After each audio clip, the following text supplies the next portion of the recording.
today's watch review, we're going to be talking about the Casio Edifice EQS500DB. So let's get right into it. So starting off with my favorite talking point, if you watch my show, you already know, price. You can find this online in about the 150 to 170 price range before taxes. After taxes and shipping and all that stuff, I ended up paying $196. So almost $200 out the door. Now let's just do a quick 360 so you can see how this looks like in different angles of light and all that good stuff. It's hard to really tell the quality of a watch just on pictures online, so I always like to do these 360 views, because there are many times that I've avoided certain watches just because the picture was very flat and I couldn't really see the depth of the dial. So there we go. And let me go ahead and show you that case back too. So here's the case back. It's just a regular case back, but I very much like it. I like how it's kind of got that somewhat polished but also brushed stainless steel look to it. And you've got that Edifice branding there. Very simple. It's a little bit busy, but still looks clean and classy in my opinion. Alright, now let's go over some functions and features of the watch, and I apologize if the camera quality is not that good. We're going to do the best we can with this cell phone video recorder. But first and foremost, the thing that caught my attention on this watch is the fact that it is a solar watch, and I don't know if you can tell because the minute hand is covering it, but it says right there, Tough Solar. And not a lot of Edifices have that functionality. Some of them do, but a majority of them are just your regular quartz battery watches. And there's nothing wrong with that, but for me, I prefer solar watches, so that's what really caught my attention on this one. Another thing is that Edifices are really focused on precision timekeeping for race car driving and all that kind of stuff. So the main selling point on this one is its chronometer. Here at the 3 o'clock position, you can see this subdial right here. So right now we are in just your regular main time mode, and you can tell by this pointer right there pointing to that red S. You might not be able to see it, but it is a red S, and that just stands for Sunday. And all along that subdial, on this half of the subdial, it goes from Sunday all the way to Saturday. So if that shorthand is pointing to one of those days, then that just indicates that you are in main time mode. And also your second hand will just be ticking along happily, indicating that it is also in main time mode. Just like with other Casio, your button right here is your mode button. So if you press that, it's going to shift into timekeeping mode, or just your regular stopwatch. And you'll see that this second measuring subdial will set itself to all zeros, and now you're ready to record time. And this is your start and stop button, and you can tell because it's a little bit different from your other buttons. It's got that little crown there. It doesn't screw in or out. It doesn't lock the button. It's just there to indicate that it is the start stop button. So you hit that, and now you are measuring time. The main second hand is spinning, and it is measuring tenths of a second. And this subdial right here at the 3 o'clock is going to measure your hundredths of a second. And then the subdial by the 8 o'clock position is measuring your whole seconds.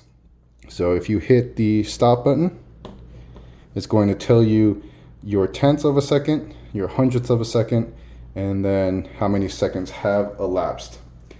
Ideally, this isn't for me. I don't think I would ever use this watch specifically as a chronometer, just because I'm not a smart man, and this isn't very complex, but it is way more complex than something I'm used to. So just keep that in mind. It's really more for people who are in that kind of field for precision timekeeping. And then to reset it, you just, this is start stop, and this is your reset button, and then it sets it back to all zeros. Going on to the next mode. So you can't see it because the hour hand is covering it, but that long pointer will be pointing to DST, and then your second hand will be pointing at whichever time zone you're in. So now we're in world time mode, and it's telling you which time zone you're in. So for me currently it's pointing to New York City.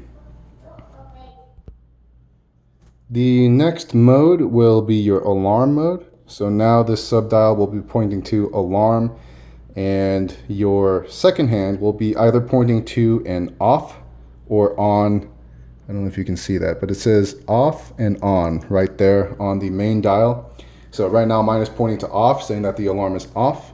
And then if you want to turn it on, you just hit the adjust button and it'll shift to on to turn it on.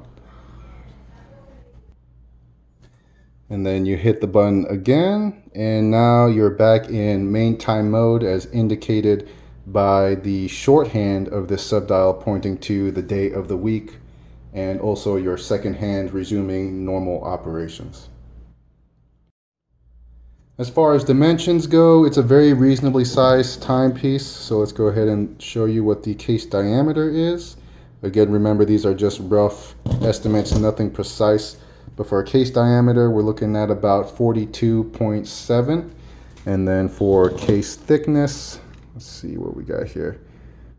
About 12.2 or 12 millimeters. And then a band width of right around 22 millimeters. As far as weight goes, let's pull out my tactical scale for you. Let that start up. And for grams, we're looking at 155 grams or 5.5 ounces. So it's not light, but it's definitely not heavy. That's because it's a full stainless steel body and bracelet. Nothing about this is resin or plastic, it's all metal. So for me, that's a good thing. I absolutely do love that. And of course, here is the wrist shot for you. I think this is perfectly sized for an office environment, something kind of casual, like business casual.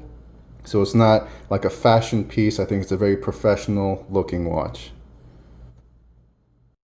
Now this watch comes with the Casio Neo Bright Lume, and I've always had very pleasant experiences with that. Always been very impressed with it. So let's go ahead and check that out right now too. So there you have it with the Lume. And I'm not even in a very dark room right now, but it's still coming out very clear. So very impressed with that. So that about covers the technical side or the functions and features part of the review. Now let's just go over my thoughts on what I like about it, what I don't like about it. So the thing that I really do like about it is a handsome watch. I really like the display, the dial, everything from the bezel. It really just reflects sunlight very well, and it's hard to see it in the pictures. You really do have to enjoy it in all of its glory on your wrist. And I do love how wonderfully complex everything is. But on that same token, that's also the thing that I really dislike about the watch, how complicated everything is. Starting from the main setup and adjusting. So most watches I can navigate fairly easily. Even if they are from a different company, you know, you give me 5 minutes, not even 5 minutes, I'll be able to work my way to adjusting the time and date and all that good stuff. But when it comes to this watch in particular, there was no way in hell that I was going to be able to figure out how to initially set the time and everything. I had to pull out the instruction manual and patiently read step by step how to do that. Not a big deal. I mean, it took me about 10 minutes, but again, that's just something that in my ideal world I shouldn't have to do. So just letting you know, I'm not saying that that's going to deter anyone from buying this watch, because it's a fantastic watch. The quality is really great. I think they didn't make it as user-friendly and intuitive as they normally do with their other Casio watches. Another thing is, if you look at this subdial right here, I really don't like how both sides of that hand are used to indicate different sources of information. So like I said before, if you're in main time mode, you're looking at the shorter hand and seeing what date or what day of the week is pointing to. But then if you're in a different mode, so for instance, if you're in chronometer mode, now you got to know what mode you're in so you know which half of this hand you're looking at. So sometimes during the day, I'll find that I would have accidentally pushed this button and shifted to stopwatch mode, and I'm looking at the day of the week and I'm thinking, wait, today's Friday? I thought today was Wednesday, something like that. When I have to realize like, oh, I'm in stopwatch mode, so this is incorrect. I should be looking at this half of the pointer. Again, not a big deal, but it's just one of those minor annoyances that I shouldn't get from a watch that is there to make my life more convenient and not confusing. Most of you probably won't have this issue. Just remember, I am not an intelligent man, so it takes me a lot of brain power to just go throughout the day. But other than that, I really do like most of the things about this watch. Again, how wonderfully complex it is. I'm not going to wear this watch as like a practical watch. For me, this is just, I like the way that it looks. I like how the dial looks. So I'm going to wear it to that end. I'm not going to be using it as like some kind of precision timekeeping tool. And actually, back on that, another thing that's annoying is in order to use a stopwatch, every single time you want to use it, you have to wait for the watch to get ready to tell the time. So let's go back to stopwatch mode. So we hit that button. Now I have to wait for this subdial to get to 0. So I can hit the start button all day long, but it's not going to start keeping time until it is ready to keep time. And to me, I just think that's kind of annoying. So another gripe, but not a big deal. So that about sums it up for the review. Was it a positive or negative review? And I'll let you decide. As far as quality goes, again, let me reiterate or let me emphasize that this is a fantastic watch. Everything about it, from fit and finish to overall feel, it's just phenomenal. I really do like it. And Edifice is one of those lines of watches that I kind of forget about. So I have to remind myself like, hey, Casio's got a whole other line of really good looking timepieces, and this is no exception.